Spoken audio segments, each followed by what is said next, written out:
This is the BMW i4 eDrive 40 and it cost a whopping 384,000 ringgit.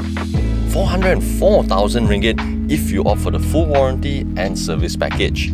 Straight away, I see a bit of an issue.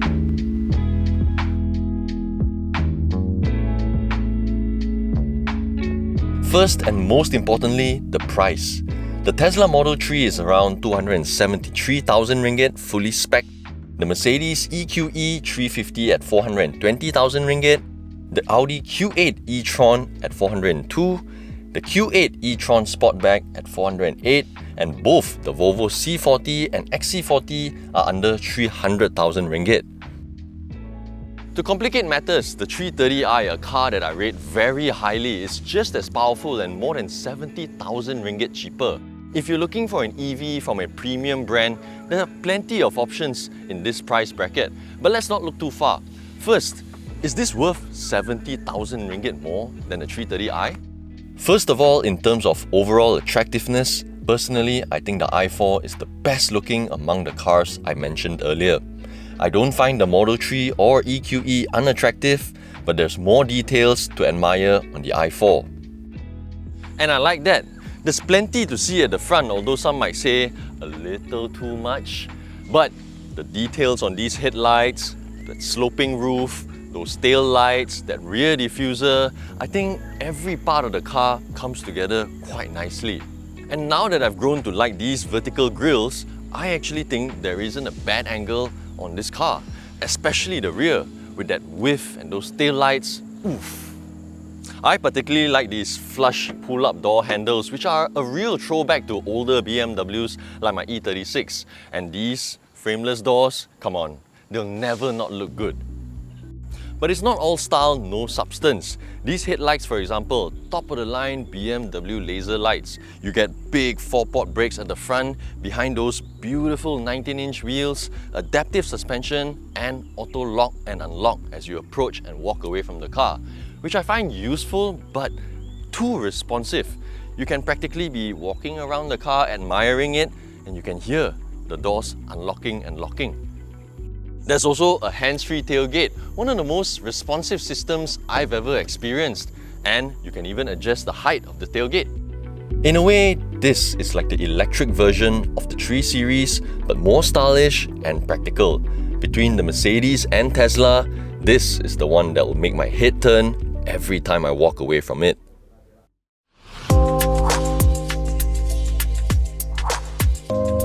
Remember I said it's like an electric 3 Series? Well, unfortunately on the inside, it's too much like a 3 Series. As a car with the I badge, I think it's fair to expect a little more. A more standout cabin, like the iX for example. Still, there's a lot more going on in here than in a Tesla for example. That one's really like sitting in an empty room with a desk and a screen. I don't think it's being fussy, it shows effort, extra thought. It's a very fine line between minimalism and cost-cutting. I personally don't agree to having all the controls on the touchscreen. For safety and convenience, I think there needs to be some physical controls for the frequently used functions. And here you get one for the volume, a rotary dial for the touchscreen, and some other shortcut buttons over here. Even when you want to get into sport, when there's a button, it feels like a sense of occasion. Press on it, sports mode engage. It's more convenient than having to go through the screen and where is sport, huh? Come on.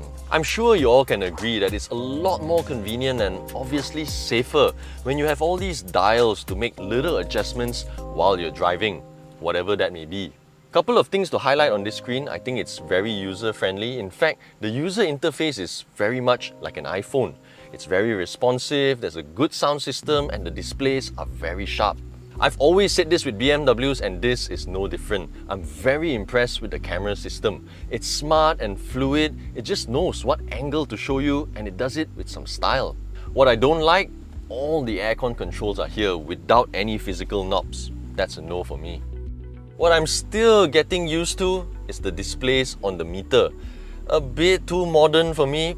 Personally, I'm a bit more traditional in that sense, but still, you've got 3 different futuristic graphics to look at, and personally, I prefer this one.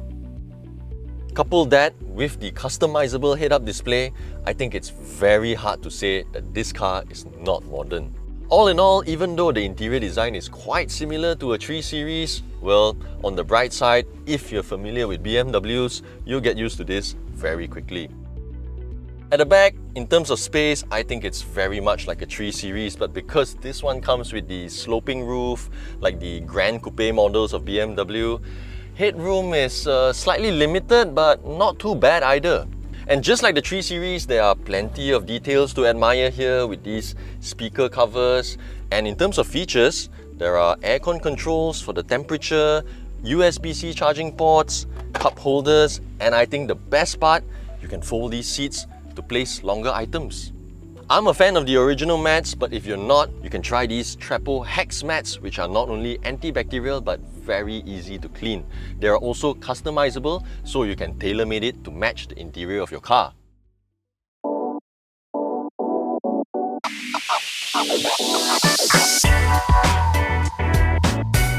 The first and most important thing I'll say about the experience behind the wheel is how smooth everything feels. The car moves so smoothly. It just flows like water. The steering feels very nice, just nicely weighted. The suspension is just nice in comfort.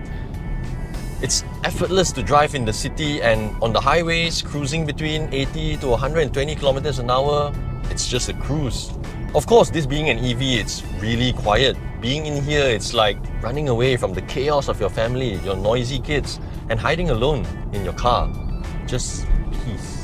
Here's the thing though, it's nice to drive like a 330i and smooth like a 530i because it's electric. But because it's electric, the weight, oof, you really feel it. This thing weighs over 2 tons. It's like driving a 3 Series with the weight of an X5. On these flat highways, you don't really feel much of it, but it was most obvious driving through Karat the other day onwards to Genting. Even in sport mode with stiffer suspension, you can still feel the weight moving about. I wouldn't say it's unpleasant, but it felt like I was focusing more on managing the car through the corners rather than enjoying them. But really, that kind of driving only happens 1% of the time. How many BMW owners actually drive their cars like teenagers up Genting every weekend? Not many. But to the few of you who plan to, I'd say get the 330i instead. At least there are 4-port brakes in the front and they bite really hard. But because of the weight, you also feel like they're working really hard. Otherwise, 99% of the time, it's very hard to find fault in the way this thing drives. 100% an EV, but with the familiarity of a petrol car. In many ways, it's like driving a heavier electric 3 Series. The only issue I had with this car after driving it for 4 days before shooting this video is that rather small rear windscreen. That's the downside of a sloping roof, fastback design. It looks good, but there are compromises. But still, it's not like you're looking out of a hose box. I know it sounds silly to some of you for me to highlight this, but look, I've got buttons. I know where they're at for what function. Press this, I know it goes to Spotify.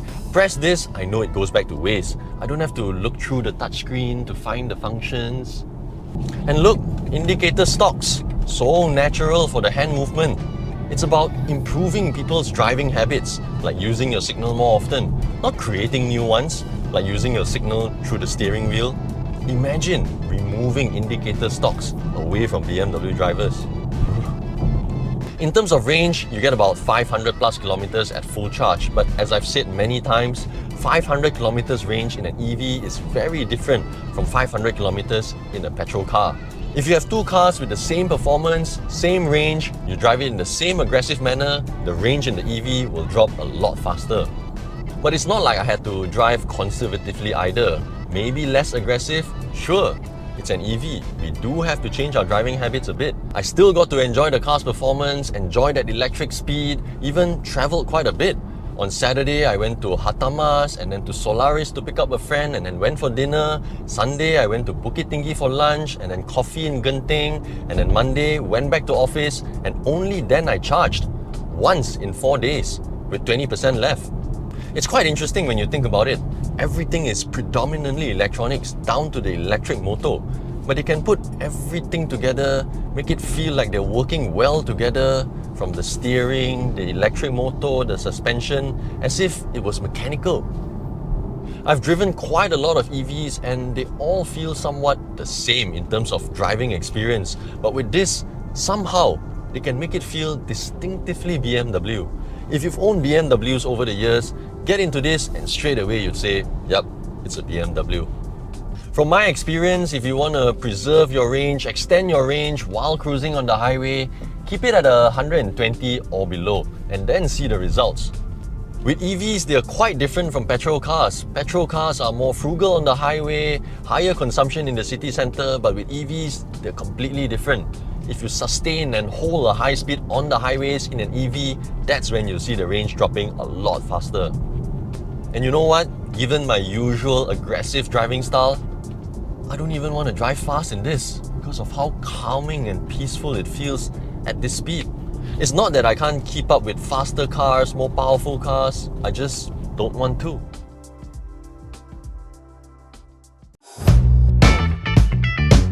If you're looking for a BMW in the 300,000 ringgit bracket that's well equipped and ultimately nice to drive, I'd still say go for the 330i. But if you're looking for the electric version of that with a slightly unique exterior design and is even more well equipped, then maybe you might want to check out the BMW i4.